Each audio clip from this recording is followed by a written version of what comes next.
Hola, ¿qué tal? Muy buenas tardes. Mi nombre es Oscar Aguilar, médico general, y la finalidad de estos videos es meramente educativa, dirigido a personal docente del área de la salud, ya sean estudiantes de medicina, enfermería o de áreas afines, que en ningún momento sustituye la consulta presencial con un profesional de la salud altamente calificado.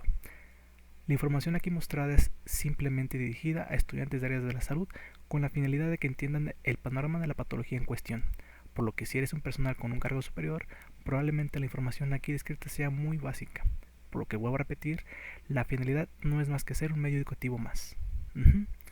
Sin ninguna duda, bueno, empezamos. El tema del día de hoy es embarazo ectópico. Es una patología ginecológica como tal, ginecobstétrica, que al día de hoy ha adquirido nuevos panoramas, ¿no? Sobre todo porque ha ido aumentando lo que es su prevalencia. Es decir, ya está siendo más frecuente hoy en día y se ha visto más en la práctica clínica. Pero vamos a tocar los puntos fundamentales de esta patología para llegar al diagnóstico clínico, por laboratorio, estudio de gabinete y cuál sería el tratamiento más idóneo. Sin más, comenzamos. Como tal, vamos a ver lo que es la definición de manera general, etiología, epidemiología, cuadro clínico, diagnóstico y tratamiento. Vuelvo a decir, solamente son unos puntos meramente importantes o fundamentales. Para empezar, ¿cómo podemos definir y cómo podemos entender lo que es el embarazo ectópico? Bueno, nuestra guía de práctica clínica nos define al embarazo ectópico como aquel embarazo en el que el blastocisto se implanta por fuera del revestimiento endometrial de la cavidad uterina. Recordemos pues que en este caso el blastocisto, el embrión que se va a punto de formar, se implanta meramente lo que es en el endometrio. Cualquier cosa o cualquier lugar donde se implante fuera de la cavidad endometrial se le conoce como embarazo ectópico. El lugar más frecuente y demás vamos a verlo a continuación. Pero como tal, esto es lo que nos define la guía de práctica clínica. Para hablar un poco de la etiología y de la epidemiología necesitamos hablar, ahora sí, de la localización y qué factores pueden influir. Aparato genital femenino, lo que es el útero, salpinges, ovarios y demás. Nosotros sabemos que idealmente sucede la ovulación, es expulsado un ovocito secundario y demás, parte por las fimbrias, llega a lo que es a la ampolla, y nosotros sabemos que el lugar más frecuente en donde se produce, digamos, el embarazo de la fecundación es en la parte ampollar, ¿no? Que corresponde propiamente a las tubas uterinas, a los salpinges, la parte tubárica. ¿Estamos de acuerdo? Sucede la fecundación, hace un recorrido de tal manera que llega a la cavidad endometrial o propiamente al útero y se implanta. Claro, una vez que vuelvo a repetir, una vez que ya es fecundado. Entonces llega a implantar y lleva su desarrollo ahí. Pero ¿qué va a pasar entonces? Bueno, entendiendo esto, sabemos que puede haber factores, ya sean anatómicos, hormonales, estructurales y demás, que puedan impedir precisamente el paso propiamente de lo que es del ovocito ya fecundado desde la ampolla, que evite o que impide el paso de la salpinge y que evite llegar al endometrio, ¿no? Que es el lugar donde tiene que llegar idealmente, ¿no? Entonces, cualquier factor que, vuelvo a repetir, que altere lo que es el transporte, la movilidad o que acelere la implantación propiamente del ovocisto, digo del blastocisto, puede acelerar el embarazo ectópico, ¿no? Un embarazo fuera de la actividad uterina como tal. Como tal, un embarazo ectópico se presenta en 1 a 3% de todos los embarazos, o sea, vean cuánto la prevalencia ha aumentado, ¿no? Actualmente es lo que nos dice la guía de práctica clínica, pero en reportes pasados únicamente se habían reportado del punto 3 al punto 5, ¿no? Le estoy hablando de estudios del 2000, 2002 aproximadamente, y eso que nuestra guía no es tan reciente tampoco. También la guía menciona que en México se presenta un embarazo ectópico por cada 49 embarazos. O sea, vean como si es muy frecuente y sobre todo debido a la alta mortalidad que puede presentar. Yo les había comentado de factores que predisponen propiamente a la implantación acelerada de lo que es el blastocisto, ¿no? Idealmente una causa específica del embarazo ectópico no hay. Es multifactorial, incluye muchos aspectos que hay que tener en consideración, pero que en combinación puede acelerar este proceso. En primer lugar, vamos a tener aquellos factores que retardan o impiden el tránsito adecuado del huevo fecundado, del blastocisto. En primer lugar están los padecimientos inflamatorios crónicos que abarcan un 55% de todos los embarazos ectópicos, es decir, van a alterar la permeabilidad de la anatomía femenina, en este caso la tubuterina y demás, que impiden el paso propiamente adecuado de lo que es el blastocisto, ¿no? Como tales, endosalpingitis, anomalías anatómicas en las salpinges, adherencias peritubáricas, tumores, operaciones previas y demás. Entonces, en primer lugar están esos factores que retardan primero o impiden el tránsito adecuado del huevo fecundado. Después le siguen los factores que facilitan su nidación antes de que el huevo llegue a su destino final, es decir, anatómicamente va a estar bien, la tubuterina va a estar bien, pero sin embargo va a haber factores que aceleren la implantación de este blastocisto. Como por ejemplo tenemos el desarrollo nidatorio precoz del huevo, focos de endometriosis y demás, ¿no? Básicamente va a ser como que está el blastocisto, hay un foco de endometriosis, por ejemplo, que sabemos que es tejido endometrial fuera de cavidad uterina, ¿no? El blastocisto cree llegar a lo que es el endometrio, pero no, reconoce el tejido propiamente y ahí se anida, ¿no? Entonces puede ser otro factor. Siguientes están los factores que favorecen el embarazo ectópico como tal. Están la utilización indiscriminada de antibióticos y quimioterápicos, la administración de esteroides, el DIU, la anticoncepción oral, reproducción asistida, es decir, todo lo que manipule, ya sea mecánicamente, hormonalmente o farmacológicamente, influyen también en esos factores. Los factores que aumentan propiamente su incidencia: enfermedades de transmisión sexual, esterilizaciones incompletas, abortos inducidos infectados, inducción de la ovulación con fármacos. O sea, vean cómo no solamente es una sola causa, es multifactorial. Si bien podemos hablar de lo que son causas por epidemiología, realmente son muchos factores. Digamos, esos son los factores, digamos, predisponentes o etiológicos, ¿no? Pero también tenemos factores de riesgo como tal, ¿no? Son factores generales en los que se maneja la edad, que es más frecuente entre la segunda y cuarta década de la vida, ¿no? En cuanto a la gestación, hay un predominio en multíparas hasta del 40 y al 86% en relación a las nulíparas, ¿no? Vean esta relación.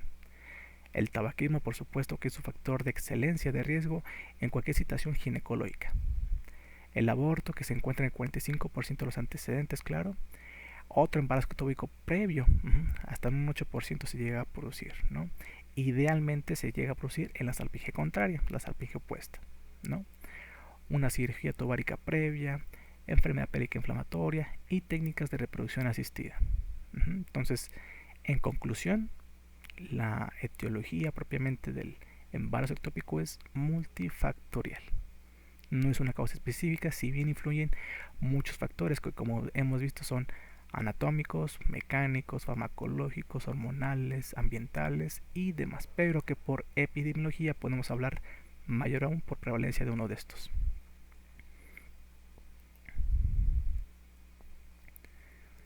Clínicamente, ¿cómo se va a manifestar? Bueno, idealmente nosotros sabemos que el blastocisto como tal es el desarrollo propiamente del embrión, va a seguir creciendo de tal manera que, como no es su cavidad que corresponde a la cavidad endometrial, va a llegar un momento, esperemos que no, que se rompa como tal, ¿no? Y va a producir otra clínica, ¿no? Es por eso que tenemos que tener en cuenta varios factores. Preguntas de examen: generalmente en los exámenes de ginecología los que hacen es en dónde se produce con mayor frecuencia un embarazo ectópico, ¿no? Entonces tenemos propiamente división de las secciones uterinas, útero como tal, la parte tubárica, intersticial, ampollar, que pertenecen también a la parte tubárica, la parte fimbriar y la parte ovárica y abdominal, ¿no? Pregunta de examen: ¿en dónde se produce la mayor cantidad de frecuencia, en este caso de embarazo ectópico? En la parte ampollar, hasta en un 70%. ¿Ok? Es donde se produce la mayor cantidad de embarazos ectópicos. Que pertenece obviamente a la tuba, ¿no? Viene la parte ísmica, intersticial, en menor frecuencia. 12%, 2-3% respectivamente, ¿no? Pero realmente de la parte tubárica, que es la mayor frecuencia, de la parte tubárica, la ampolla es donde más se produce todo ello, hasta en un 70%. En frecuencia le seguirían la parte ovárica en un 3%, la parte fimbriar en un 11%, y la parte abdominal en un 1%, ¿no? Entonces realmente hablamos de frecuencias, ¿no? Si sabemos epidemiología, sabemos muchas otras cosas por descarte, ¿no? Pero desde ahí nos damos una idea más o menos de cuál podría ser el cuadro clínico, ¿no? ¿Qué es lo que podremos encontrar propiamente dicho?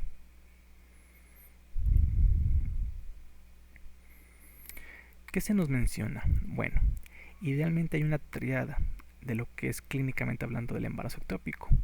Esta triada es un sangrado transvaginal, una masa anexial a la exploración física y un dolor pélvico.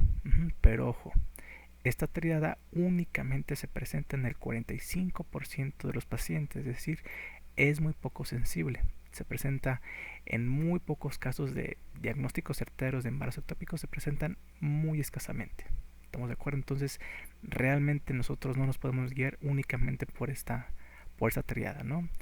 Es como nosotros nos enseñan, hay enfermos, no hay enfermedades, ¿no? Entonces es muy importante estudiar la situación clínica del paciente, hacer mucho interrogatorio como tal, para llegar al diagnóstico correcto, al menos por clínica, ¿no? En el interrogatorio. Ya la expresión física es como un plus, ¿no? Pero idealmente es lo que se nos produce, ¿no? Entonces, paciente femenino que acude generalmente de las 5 o 6 semanas de gestación con diagnóstico certero de embarazo, llega con sangrado transvaginal, dolor pélvico y una pequeña vuelta se siente en hipogastria, ¿no? Entonces ustedes van sospechando y bueno, hacen tacto vaginal y demás cosas, ¿no? Pero bueno, tenemos una frecuencia. ¿Qué sucede? Bueno, yo les había comentado, como el blastocisto va creciendo, como es un embarazo que está produciendo como tal fuera de la actividad uterina, sigue creciendo, puede que vamos a llamarlo blastocisto, se rompa, llega a llegarse a romperse, ¿no? En caso que se lleguese a romper, puede producir un cuadro de abdomen agudo, dependiendo de la localización, es por eso que les mencionaba, dependiendo de la localización propiamente el embarazo ectópico, ¿no? Nuestra guía nos menciona que el lugar o el tiempo más frecuente de ruptura de este blastocisto abarca de la 4ª a la 8ª semana de gestación, con una frecuencia o con un pico máximo de incidencia en la 5ª semana, abarcando hasta el 80% de los casos, ¿no? Entonces, vean cómo por epidemiología podemos tener un cuadro clínico sugestivo, ya sea un dolor abdomen agudo, sangrado transvaginal, masa anexial y demás, ¿no? Entonces, les digo, idealmente a la exploración física lo que podemos encontrar son fondos de saco ocupados, se siente una masa anexial y demás por el estilo, ¿no? Pero hay que tener en cuenta todo esto. ¿Por qué? Porque tenemos varios diagnósticos diferenciales. Recordemos que las hemorragias que pertenecen propiamente a la primera mitad del embarazo, aparte del embarazo ectópico, están todas las clases de aborto y sus derivados, ¿no? Y que generalmente tienen una clínica compatible. Hay sangrado transvaginal, hay dolor pélvico, pero a veces lo que nos va a dar la pauta propiamente en esto es la exploración vaginal, en que haya modificaciones cervicales en que no haya, o bien en que haya masa anexial, ¿no? Evidentemente, la intensidad del dolor del abdomen, ¿no? Ese dolor cólico, ese dolor pélvico.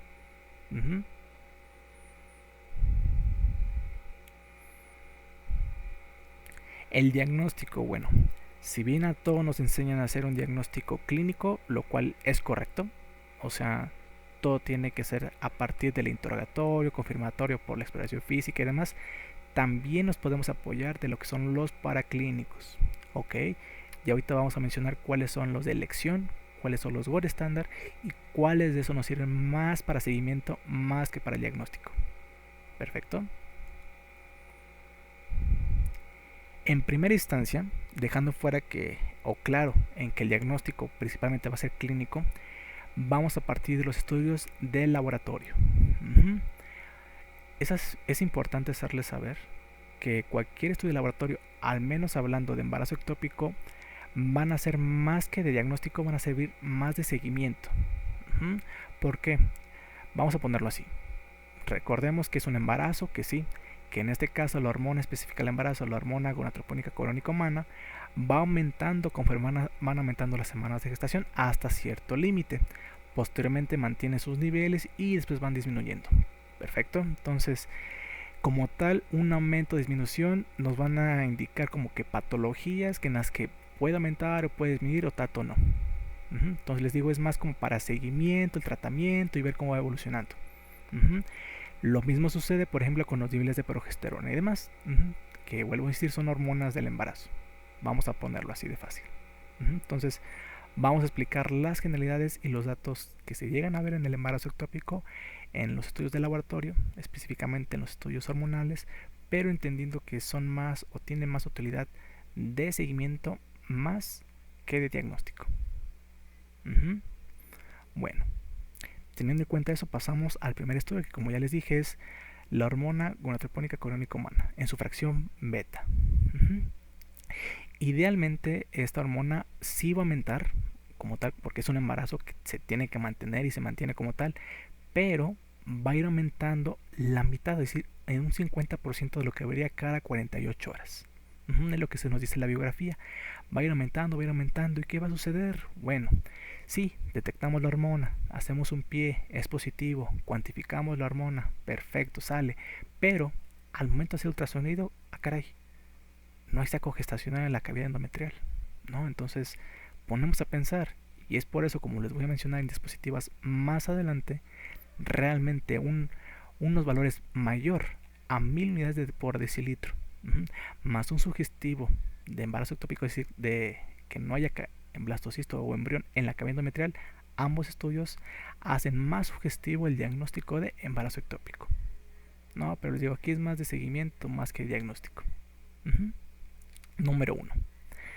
Número 2. Signo de Arias Estela. Generalmente cuando nosotros hacemos una biopsia, vamos a decirlo así, una pequeña muestra de la cavidad endometrial, como hay factores progestágenos, estrogénicos y demás que influyen en el revestimiento endometrial, va a haber alteraciones, ¿no? En este caso va a haber núcleos hipertróficos, hipercromáticos y demás propios de estos cambios hormonales de la vida de la gestación. Pero vamos a lo mismo. Hacemos un ultrasonido, vemos que no hay embarazo como tal en la cavidad uterina, tomamos esta biopsia como tal, vemos los datos, y luego, ¿qué hacemos? ¿De qué nos sirve? ¿No? Entonces, sí se puede hacer, pero es muy poco sensible o tiene muy poca utilidad en estos casos, ¿no? Entonces, lo único que nos confirma o nos confirmaría es de que sí, puede haber que no, puede que no haya embarazo, porque ha habido cambios hormonales que se empiezan a ver propiamente estructuralmente, mejor dicho, en la cavidad uterina, por ejemplo, ¿no? Bueno, los niveles de progesterona como tal, menor a 5 nanogramos por mililitro, indican probabilidad cercana al 100% de un producto no viable, es decir, no distingue un producto no viable de un ectópico. Y niveles de progesterona mayor a 25 nanogramos por mililitro excluyen de forma razonable la posibilidad de un ectópico. ¿En qué se deriva esto? ¿No? Vuelvo a insistir, pensemos básicamente, pensemos lógicamente, mejor dicho, ¿no? A ver, si las hormonas del embarazo, propiamente dichas, beta, gonadotropónica coriónica humana, ¿no? y la progesterona, son quienes mantienen los niveles de embarazo, evidentemente si hay un descenso de ambas hormonas, algo no va a estar bien ahí, ¿no? Algo no va a estar bien ahí, va a haber como que hay compromiso propiamente de la vitalidad fetal, digo embrionaria como tal, y que va a producir ya sea un trabajo de aborto o bien un embarazo ectópico en este caso, ¿no? Entonces, ante cualquier disminución de estas hormonas de manera gradual o bien en el caso de la hormona gonadotropónica coriónica que aumenta el 50% propiamente cada 48 horas, es decir, que aumenta lentamente, menos de lo que debería, de manera normal, nos haría sospechar de que sí hay un embarazo, pero no está normal, o sea, no corre o no correría en la parte normal donde debería, ¿no? Entonces, pensemos lógicamente. Por ejemplo, en un aborto en lo que disminuyen drásticamente estos niveles hormonales de ambas hormonas, gonadotropónica coriónica humana y de la progesterona, podemos pensar en un aborto, ¿no? que está produciendo, o sea, ya no hay hormonas que sustenten el embarazo, entonces madres lo va a sacar, ¿no? Entonces hay que empezar lógicamente. Y por el contrario, por ejemplo, si hay un aumento excesivo de la hormona gonadotropónica coriónica humana, ¿no? valores mayores a 1 millón y demás, y si vemos un abdomen de mayor tamaño, la reportada generalmente, entonces pensamos en qué, exacto, patología molar, ¿no? un embarazo molar, por ejemplo, ¿no? Entonces vean cómo esto sí es jugar con los laboratorios, vuelvo a insistir, pero a veces los utilizamos más de seguimiento más que de diagnóstico. Entonces, pero siguen a producir y son datos que generalmente nos refieren en la guía, ¿no? y en cualquier otra biografía. Sin embargo, los estudios que más nos van a dar pauta para el diagnóstico de embarazo ectópico son propiamente los estudios de gabinete. Uh-huh. Ojo, uh-huh. ¿Cuál es el primer estudio? Ojo lo que estoy diciendo. Primer estudio de elección de gabinete de realizar para una paciente sospechosa de embarazo ectópico es el ultrasonido, de preferencia transvaginal, porque nos permite diferenciar más o detectar más lo que son las masas anexiales, ¿no? Pero en su defecto también puede ser pélvico, considerando este aspecto importante, ¿no? Entonces, primer estudio que se realiza en una sospecha de embarazo ectópico, ultrasonido. Uh-huh. Sin embargo, no es el gold estándar. El único estudio de gabinete que nos va a dar propiamente el diagnóstico de certeza de embarazo ectópico es la laparotomía exploradora. Uh-huh. Es el único estudio que nos va a dar ahora sí que el diagnóstico, certeza de este diagnóstico, uh-huh, y que además es terapéutica. Y en un rato más vamos a decir por qué, ¿no? Entonces, el ultrasonido lo que nos va a decir va a ser, primero va a corroborar de que no hay un embarazo propiamente en la cavidad uterina, ¿no? Perfecto, ya no está ahí, entonces ¿qué más vamos a buscar? Vamos a buscar en las partes anexiales, tubas uterinas, ampolla, ovarios, y ahí lo tenemos que detectar, ¿no? Entonces, es el primer estudio, es un método no invasivo, que sí es dependiente del operador, pero en manos expertas tiene una alta sensibilidad. Sin embargo, vuelvo a insistir, el estudio de gabinete gold estándar para el diagnóstico de embarazo ectópico es la laparotomía exploradora, es decir, no queda más que abrir y rectificar el embarazo ectópico propiamente como tal. Sin embargo, también solamente se usa en caso de duda diagnóstica, o bien en casos hemodinámicamente estables en que la paciente esté mal y ya no soporte más, que generalmente corresponde a una ruptura del quiste del blastocisto, por ejemplo, ¿no? Y que produzca un cuadro de abdomen agudo y demás. Perfecto. Entonces, con que sepan esto, chicos, créanme que es muy muy importante que lo sepan, ¿no? Ya es más que suficiente. Yo les había dicho, un ultrasonido transvaginal con masa anexial, descartando claro embarazo en la cavidad uterina, más conteo de la hormona gonadotropónica coriónica humana de 1000 a 1500 o más, tiene una sensibilidad del 97% y una especificidad del 99% para el diagnóstico de embarazo tubárico. Entonces, ¿tenemos la hormona del embarazo? Sí, sí tenemos. Perfecto. Tenemos ultrasonido que corrobora que no hay embarazo en la cavidad endometrial. Perfecto. Entonces, ya con eso realmente tenemos la certeza de que sí hay un embarazo, pero ahora tenemos que encontrarlo. Y generalmente el estudio que nos va a dar es el ultrasonido de primera instancia. Y en casos de duda, pues ya prácticamente lo que es la laparotomía. Perfecto.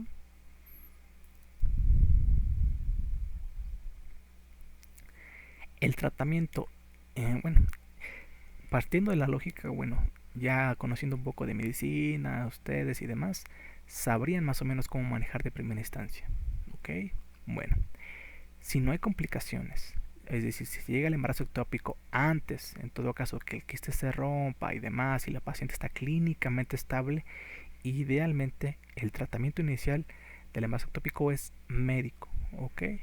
Es médico. Entonces, las indicaciones para el uso de medicamentos como el metotrexato, por ejemplo, son pacientes hemodinámicamente estables, sangrado transvaginal leve, sin dolor o con dolor leve, ausencia de hemoperitoneo, determinación de la hormona gonadotropónica coriónica humana entre 6000 a 15000, ultrasonido de masa ectópica con diámetro de 4 centímetros, pruebas hematológicas y hepáticas y renales sin alteraciones. Entonces, son muchos factores, son muchos criterios únicamente para empezar tratamiento médico, pero seamos honestos, o sea, realmente, o sea, es triste decirlo, pero en nuestro país, nuestra cultura médica no hay mucha prevención, si así lo quieren ver, mucha salud pública, en lo que el paciente se preocupa mucho por su salud, acude cuando ya tiene dolor muy muy intenso, generalmente con abdomen agudo, sangrado transvaginal muy intenso y demás, ¿no? Entonces, realmente sí se llegan a ver, claro, pero son casos muy raros en los que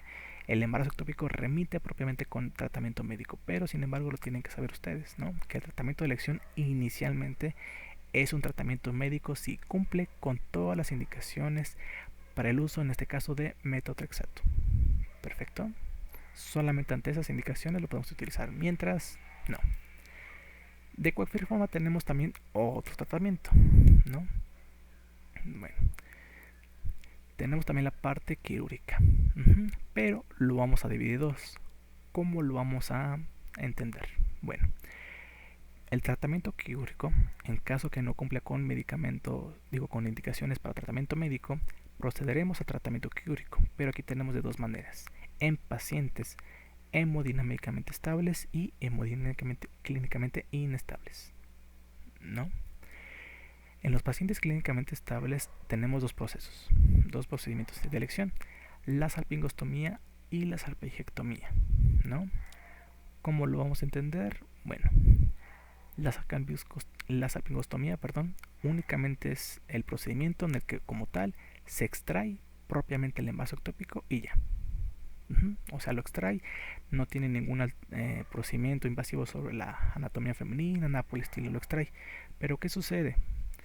Antes este era el procedimiento de elección, pero como dijimos que por epidemiología el factor de riesgo que está más implícitamente asociado a lo que es el envase ectópico son alteraciones en la anatomía, inflamatorias como tal, y que generalmente tiene que ver en las partes tubáricas y demás. Entonces, lo que hace la salpingostomía es, sí, remueve el embarazo ectópico, sin embargo, no resuelve lo que es propiamente el factor de riesgo. En este caso, no resuelve lo que es, o no correcciona lo que es la parte anatómica, en este caso que estuviera inflamada, por ejemplo, un problema de endometritis o algo por el estilo, ¿no? O sea, no resuelve el problema como tal, simplemente saca el embarazo y la causa probablemente sigue ahí. Es el procedimiento. Y la salpingectomía únicamente actualmente es el procedimiento de elección, y que consiste en la sección propiamente de la tuba uterina, en este caso, que es donde se produce con mayor frecuencia el embarazo ectópico. Consiste, aparte de retirar el embarazo ectópico, consiste en retirar o seccionar la parte anatómica propiamente dicha, ¿no? O sea, si resuelve la causa que produjo el embarazo ectópico, la resuelve, la une y tan se acabó, ¿no? Y evidentemente tiene menos riesgo de recidiva que la salpingostomía, ¿no? Entonces, actualmente el tratamiento o el procedimiento quirúrgico en pacientes hemodinámicamente estables es la salpingectomía, porque aparte de retirar propiamente el embarazo ectópico, resuelve, o en teoría tendría que resolver, la causa más probable, o la causa probable, ¿no?, de todo esto. Eso es en pacientes hemodinámicamente estables. En pacientes hemodinámicamente inestables no hay que otra: la parotomía exploradora, ¿no? ¿Por qué? Porque son pacientes, como les había dicho, que generalmente llegan con abdomen agudo, se rompió lo que es el blastocisto, ya produjo abdomen agudo, ya tienen sangrado intenso, ya llegan con otros datos de descompensación, choque hipovolémico y otras cosas, ¿no? Entonces no queda más que abrir, ¿no? Abrir y encontrar la causa. Es por eso que les había comentado que la laparotomía exploradora es tanto diagnóstica como terapéutica, en el diagnóstico de embarazo ectópico. Entonces, así entendemos a grandes rasgos lo que son tanto el diagnóstico, el tratamiento médico, que son indicaciones muy precisas para llevar a cabo, que es el de primera elección, y que si no cuenta con esas indicaciones procederemos al tratamiento quirúrgico, que también dijimos que se divide en dos: en pacientes clínicamente estables e inestables. Y ya vimos las indicaciones de cada uno. Perfecto.